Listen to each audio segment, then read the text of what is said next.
kababayan mula Luzon, Visayas at Mindanao, isang kahanga-hangang umaga po sa inyong lahat. Ating ipagpapatuloy ang ating pagtuklas at paglalakbay dito sa kahanga-hangang bayan ng Puerto Galera.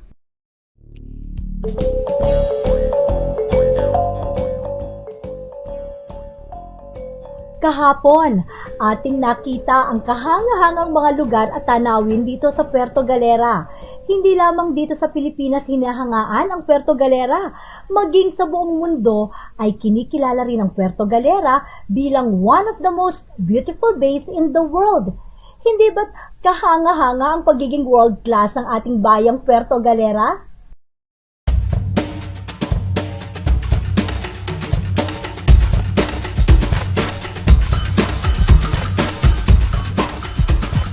Ngayon naman, ating aalamin ang mga programang inilalatag ng lokal na pamahalaan ng Puerto Galera sa pagpapaunlad ng mamamayang galeran. Atin ding titingnan ang pag-angat ng bayan ng Puerto Galera. Muli, sama-sama tayong maglakbay dito lamang sa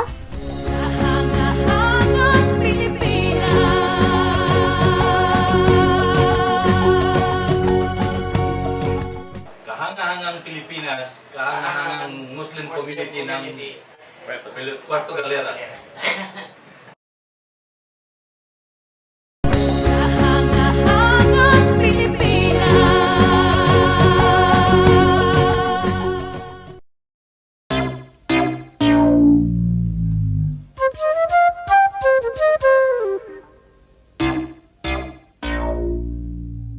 Ito ang lokal na pamahalaan ng Puerto Galera na kasalukuyang pinamamahalaan ni Mayor Hubert Christopher Dolor. Narito tayo ngayon sa kanilang munisipyo upang saksihan ang kanilang masiglang flag ceremony. Bukod sa pag-awit ng lupang hinirang at panunumpa sa watawat ng Pilipinas, sumasayaw rin sila sa saliw ng Puerto Galera hymn.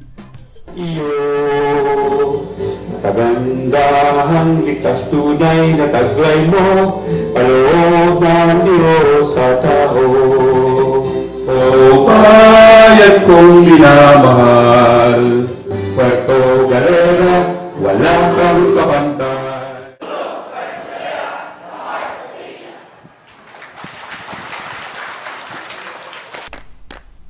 Mayroon ring isang pampasiglang mensaheng binibigay si Mayor Dolor sa kanyang mga kawani o sa tinatawag niyang mga manggagawang dakila. Hindi ba't isang kahanga-hangang paraan upang simulan ng masigla ang iyong panibagong linggo ng paglilingkod sa bayan? Ito naman ang Puerto Galera National High School, Palangan Extension. Itinatag ito nito lamang 2011. At ngayong Marso, magtatapos na ng high school ang kauna-unahang batch ng paaralan.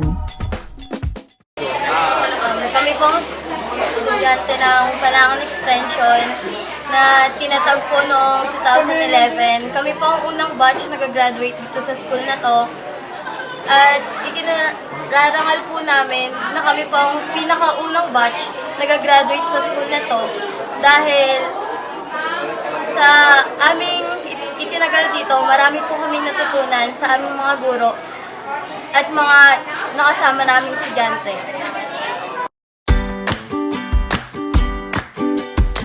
Madami po naging advantage sa pagkakaroon po ng extension dito sa Barangay Palangan. Unang-una po yung bawasan po ng financial na pangangailangan namin mga magulang. Sa pamasahe po, tsaka po sa baon. Tsaka po, mas napadali po yung pagpunta dito ng mga magulang kapag po may mga na-encounter na problema yung mga estudyante. Madali po sila nakakapag-usap sa aming head teacher. Kumustahin naman natin ang ating mga masisipag na guro na naghahatid ng kaalaman sa mga kabataan ng Puerto Galera. Ang aming school, Palangan Extension, ay in-establish no October 4, 2011. School in 2011-2012. From then, we have already 186 students, high school. When we started, we had 76 students only. ang aming first graduate kasi third year sila ngayon, and next school year, 2014-2015. Talagang advantages para sa estudyante kasi na-lessen yung kanilang fare sa sasakyan, na-lessen din yung kanilang allowance, at mas napalapit sa kanilang tinitirahan. Unlike sa national, sa bayan.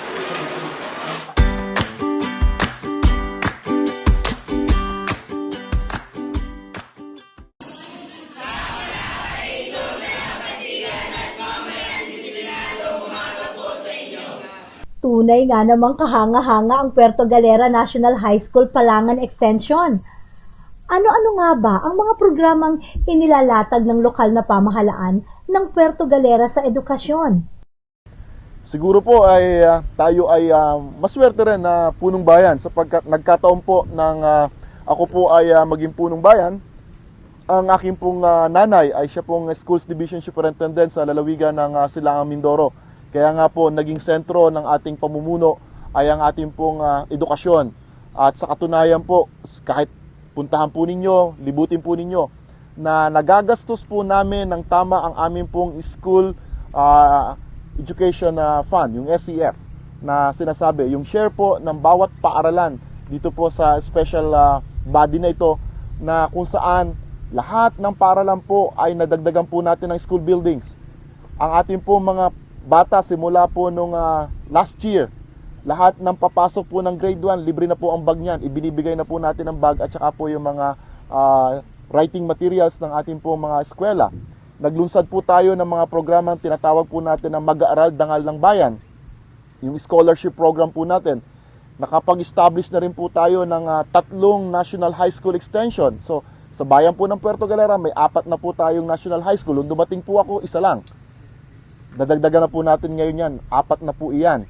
Tapos, nagkaroon na rin po tayo ng programa na lahat ng mga mangyan o yung pong ating mga minorities, yung ating pong indigenous people, para po masigurado na sila ay continuous ang pag-aaral, in-scholar po natin silang lahat dahil naniniwala po tayo na ang edukasyon ay susi rin po sa isang malakas at matatag na bayan. Kaya kung inyo pong pupuntahan at titingnan, napakaganda po ng programa natin sa mga bata. Ang Puerto Galera po, meron po kaming Muslim community. At kami rin po siguro ang isa sa mga bayan na nagkaroon ng programa para po sa madrasa. Yung pong mga batang Muslim na tinuturuan din po na Muslim din po ang nagtuturo sapagkat kailangan din po nilang matuto. Kailangan po nila din maging mabuting bahagi ng mamamayan. Paano po sila magiging mabuting bahagi kung sila po ay kulang sa kaalaman? Kaya po ginawa po natin yung madrasa program na hiningi po natin sa ating superintendent na tinulungan naman po tayo para po magkaroon ng katuparan itong programa natin ito para po sa mga Muslim. Mababa po ang aming illiteracy rate sapagkat bukod po doon sa mandatory K-12 program ng ating DepEd ay lahat po ng barangay natin meron po kaming daycare centers. So lahat po yan ay maayos. Although may certain percentage pa rin po na yung nag-elementary, dun sa nakakatapos po ng high school, may mga ilang dropouts pa rin po. But basically, ito po ay aming inililink doon po sa mga migrants, doon po sa mga dumarating dito po sa bayan ng Puerto Galera. Kasi sila po yung mayroong konting problema patungkol po sa pananalapi.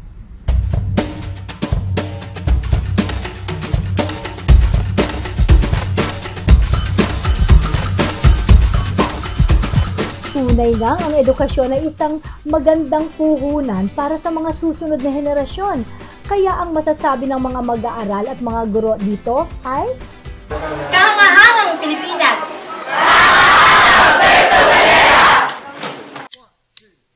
makipanayam muli tayo kay Mayor Dolor nang ating malaman ang iba pang mga programa ng lokal na pamahalaan para sa mga galeran. At mamaya, ating kukumustahin ang dalampasigan ng Puerto Galera pagsapit ng dilim. Sa pagbabalik po yan ng Kahangahangang Pilipinas.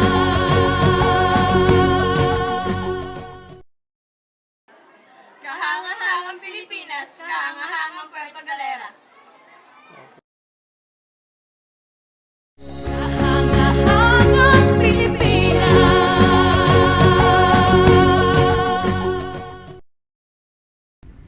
dahil nga po tayo isang manggagamot, yan po ay isang malaking hamon sa akin. Dumating po ako at nagsilbi po ako sa bayan ng Puerto Galera sa isang maliit na rural health unit. At naglingkod din po ako bilang medical director ng isang maliit na hospital dito po sa ating bayan.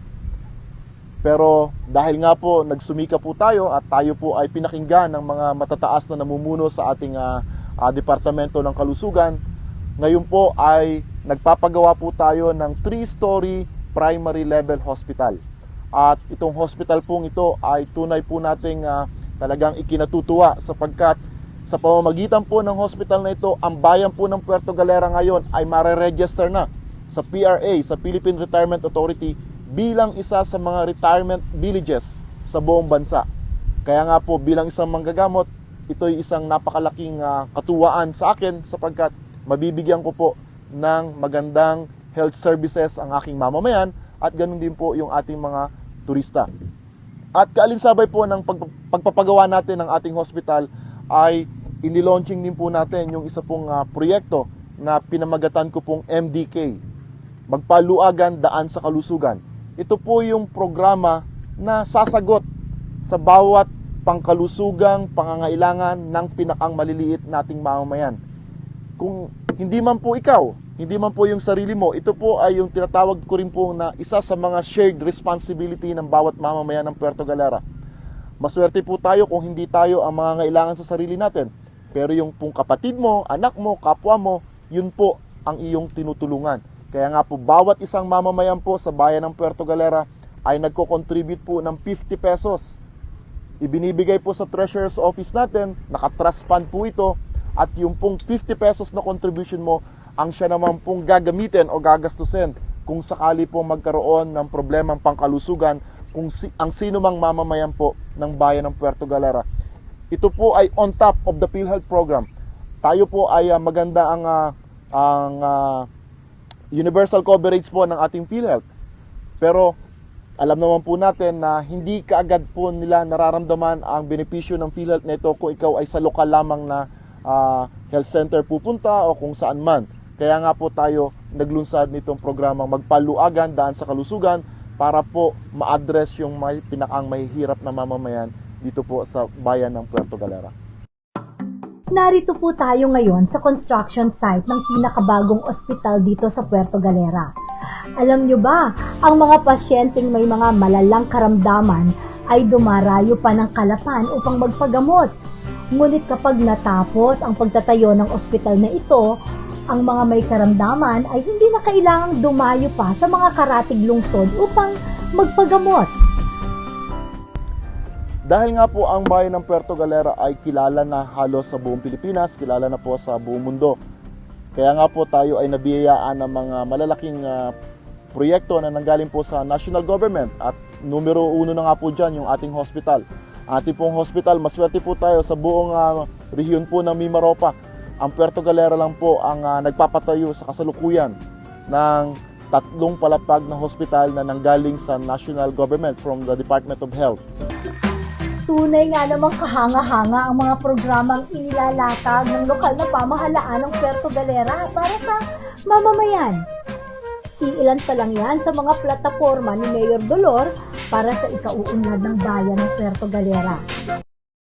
Kilala ang Puerto Galera sa malaparaiso nitong mga dalampasigan.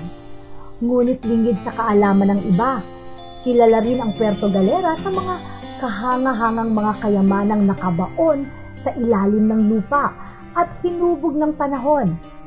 Ito ang Excavation Museum sa Barangay Poblacion. Dito, nakadisplay ang mga historical artifacts na nahukay dito sa Puerto Galera. Makikita rito ang iba't ibang mga jars na pinaniniwalaang ginamit sa paglilibing ng mga yumao, mga ceramics, alahas at maging mga buto ng tao na nagpapakita ng kahangahangang kultura ng sinaunang Pilipinas. Pinaniniwala ang may 500 hanggang 1,000 taon na ang nahukay ng mga sinaunang kagamitan. Ang iba sa mga ito ay nakuha sa mga lumubog na barko sa mga karagatan ng Mindoro. Dito rin sa Excavation Museum nakadisplay ang mga larawan na nagpapakita ng mga pamumuhay ng mga sinaunang Pilipino. Ang mga ito ay isang bukod tangi at tunay na kahanga-hangang yaman ng ating bayan.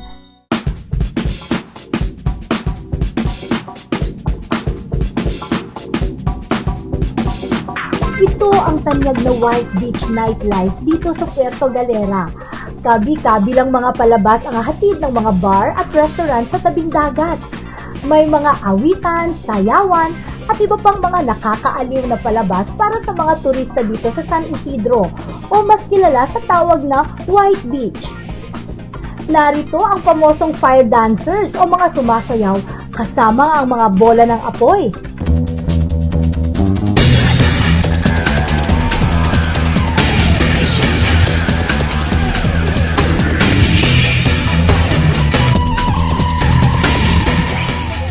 Isa na namang araw na puno ng pagtuklas at paglalakbay sa ating kahanga-hangang bayan ang ating pinagsamahan. Bukas, atin pong aakyatin ang mga yamang kabundukan ng Puerto Galera. Atin ding bibisitahin ang mga katutubong Iraya Mangyan na naninirahan dito. Susubukan din po natin ang makapigil humingang zipline sa Ponderosa Golf Course. Magsama-sama po tayong muli bukas sa isa na namang araw ng pagtuklas at paglalakbay dito lamang sa Kahangahangang Pilipinas.